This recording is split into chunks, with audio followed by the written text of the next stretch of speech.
కానీ మీరు ఎప్పుడు కూడా ఇక జీవితంలో కాంగ్రెస్ పార్టీ ఇక అధికారంలోకి రాదు.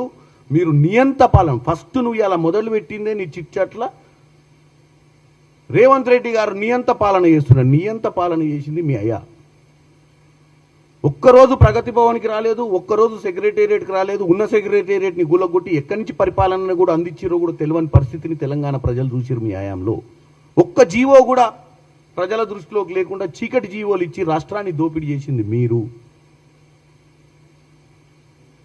దోచుకుంది కాకుండా ప్రతిసారి మీ గోబల్ ప్రచారంతో తెలంగాణ ప్రజల్ని తప్పుదో పట్టించే ప్రయత్నం చేస్తున్నారు కేటీఆర్ గారు. నేను ఒక్కటే చెప్తున్నా ఫైనల్గా, ఇప్పుడు ఏం కావాలి మీకు? తెలంగాణ ప్రజలు బాగుపడొద్దు, అంతే కదా. మాకు ఓటేయలేదు కాబట్టి ఎవ్వనికి ఉద్యోగం రావద్దు, ఎవడు సన్నబియ్యం తినొద్దు, ఎవరి పొలం పచ్చగా పండొద్దు, ఎవడు ఇల్లు కట్టుకోవద్దు, ఇంద్రమిల్లు. పశ్చాత్తాపడాలి. ఏంది అది?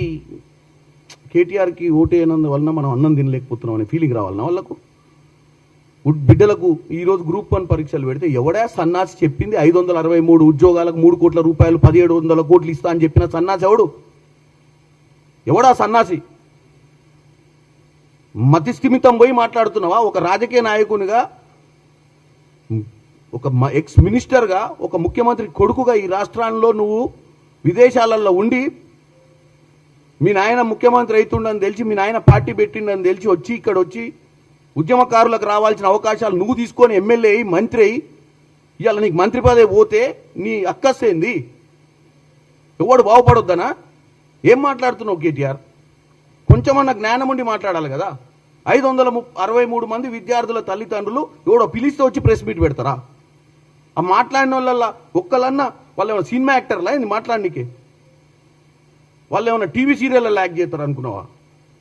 వాళ్ళ బిడ్డలకు ఉద్యోగాలు రాక ఒక్కొక్కరు ఏండ్ల నుంచి వెయిట్ చేస్తున్నటువంటి పరిస్థితులు ఇవాళ వచ్చిందని చెప్పి ఊర్లలో పండగలు చేసుకుంటుంటే మీ దరిద్రపు రాజకీయ ఆలోచనలతోటి మా మీద కోపం ఉంటే, కాంగ్రెస్ పార్టీ మీద, ప్రభుత్వం మీద కోపం ఉంటే పిల్లల మీద ఎందుకు కక్కుతున్నావు నువ్వు నీ విషయాన్ని?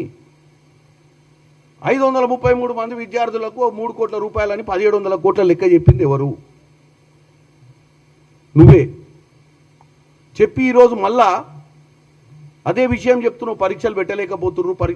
పరీక్షలు పెడితేనే కదా కాళ్ళల్లో కర్రలేసి ఆపాలని చూస్తున్నావు. దేనికి ఆపుతున్నావు? ఇదే కదా తెలంగాణ సమాజానికి అలా చెప్తున్నా. కేటీఆర్ గారికి